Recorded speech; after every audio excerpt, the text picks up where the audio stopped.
সৈয়দনা আদম পৃথিবীতে আসলেন, এসে থাকতে শুরু করলেন। দিন গড়িয়ে রাত আসে, মাস গড়িয়ে বছর আসে, বছর যায় বছর আসে।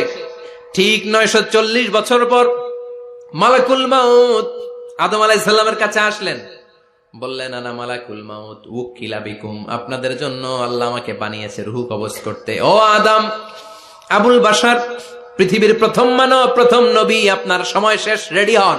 কি হন? খেলা শুরু হবে, এখনই রূহ কবজ করে নিয়ে যাব। সাইয়েদনা আদম বলে, এখন আসছো কেন? আমার আরো 60 বছর বাকি আছে। মালাকুল মাউত বলে, না, আপনি রূহের জগতে আল্লাহর কাছে আপনার সন্তান দাউদকে কয় বছর দিয়েছিলেন? 60 বছরের জন্য 940 বছর আপনার জন্য লেখা। আমি এখন আপনার রূহ কবজ করতে চাই। সাইয়েদনা আদম বলে, আমি মানি না, আমি কাউরে দেই নাই, 60 বছর আমি দেই নাই, আমি আরো বাঁচবো, আমি আরো বাঁচবো, 60 বছর আমি বাঁচবো, আমি দেইতেই নাই। মিয়া যাও। মালাকুল মাউত আল্লাহর যে বলে, আল্লাহ দেয় নাই বলে, আসলে ভুলে গেছে। আসলে আফাতুল ইলমি আন-নিসিয়ান, মানুষ ভুলে যায়, মানুষ বড্ড ভুলে যায়। আমরা অনেক সময় খাইয়াও কই খাই নাই। অনেক কিছু আপনি দিছিলেন কিন্তু ভুলে যাই, গলার নিচ দিয়ে নামার পরে কই তুমি কিচ্ছু দাও নাই। আছে না নাই? নাসিয়া আদম ফানাসিয়া বানু, আদম আলাইহিস সালাম ভুলে গেছেন, তাই আমরাও ভুল করি, ঠিক কি না? এজন্য আমাদের নেতারাও বলে এটা দেব ওটা দেব, নির্বাচনের পর সব ভুলে যায়। আছে না নাই?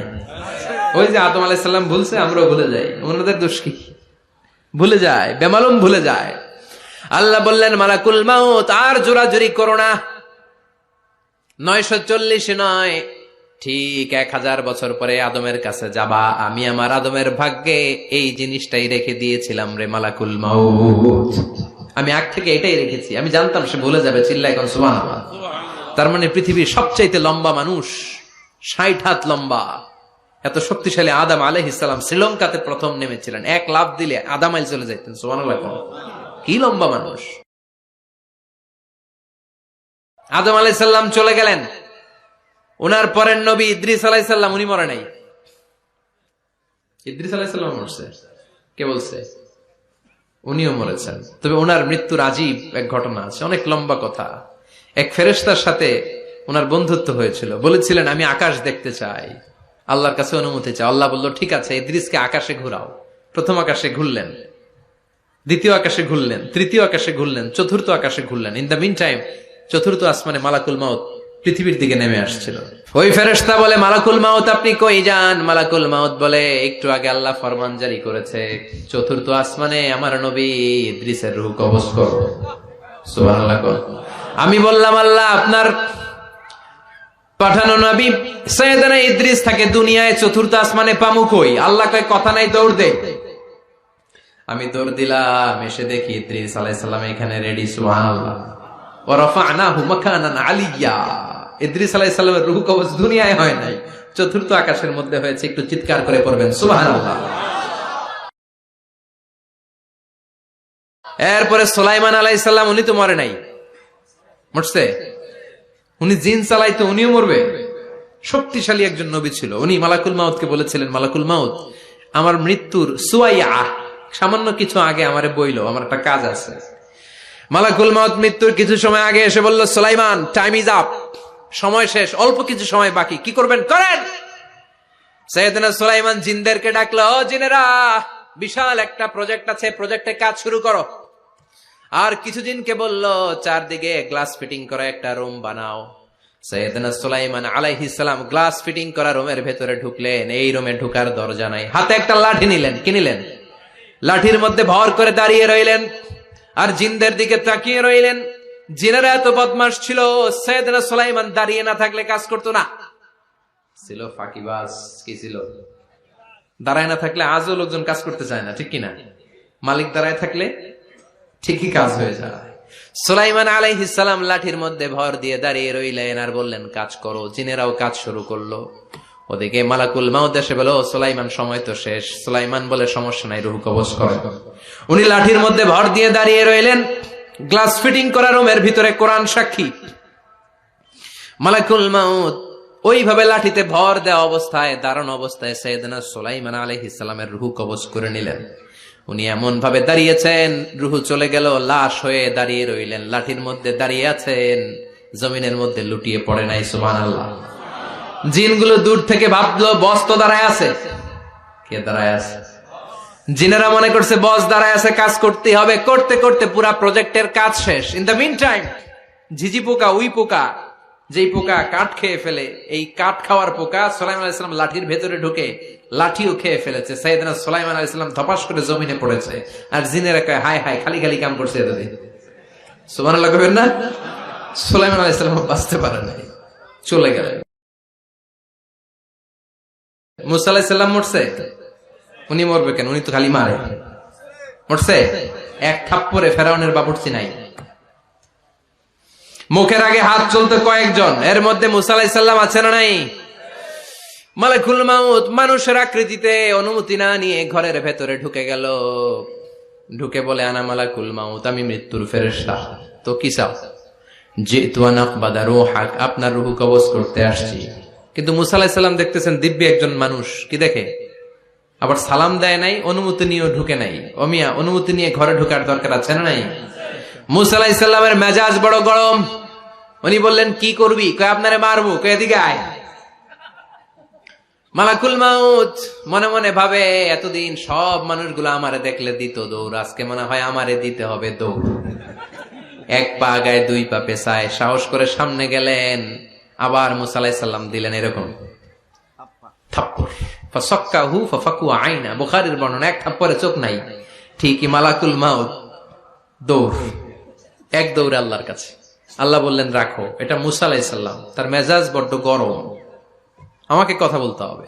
আল্লাহ বললেন মুসা, বুখারীর বর্ণনা, গরুর পিঠের উপর হাত রেখে দাও। রাখা হলো।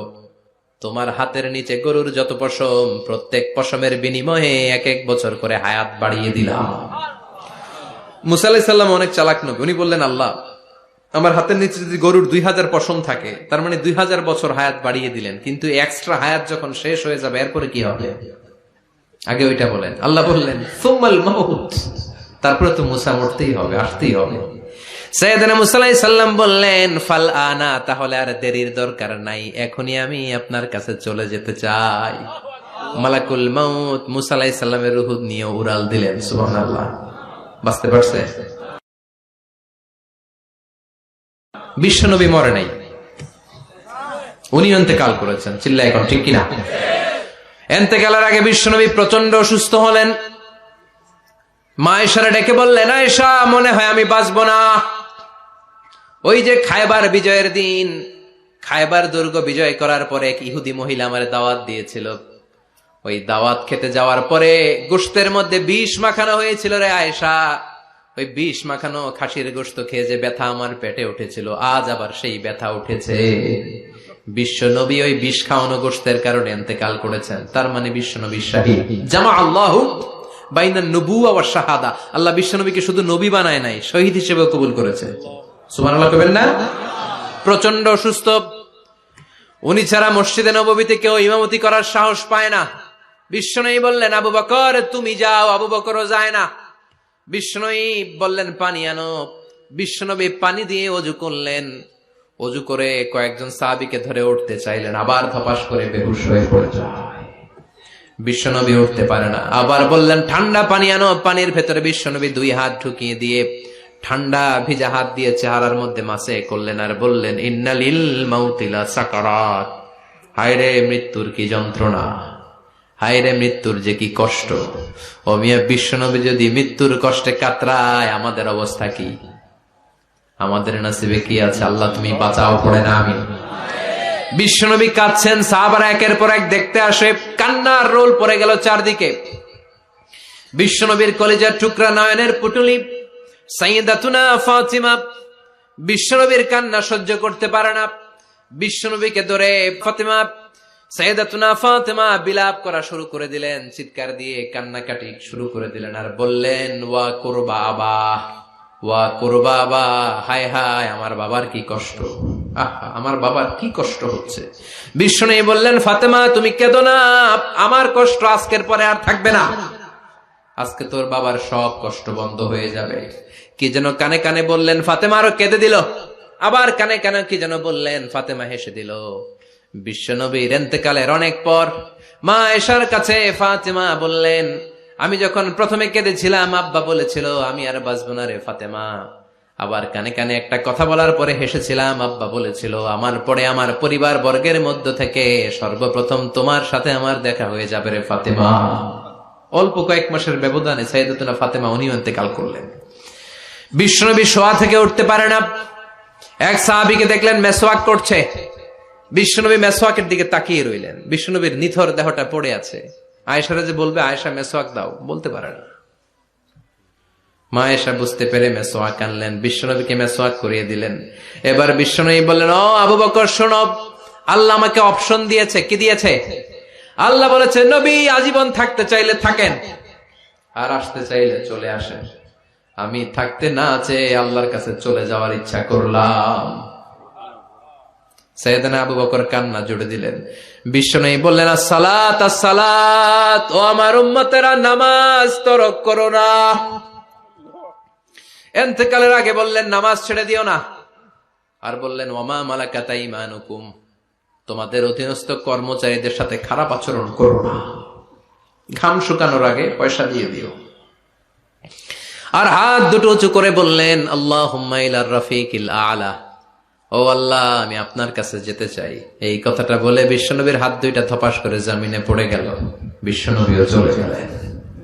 থাকতে পেরেছে কেউ? চিল্লায় বলেন। এজন্য আমরা আল্লাহর কাছে ইমানই মৃত্যু চাই। কি মৃত্যু? আমরা উত্তম মৃত্যু চাই। চিল্লায় বলেন কি মৃত্যু? এজন্য মরণের আগে ইমান নিয়ে মরার দরকার আছে না নাই?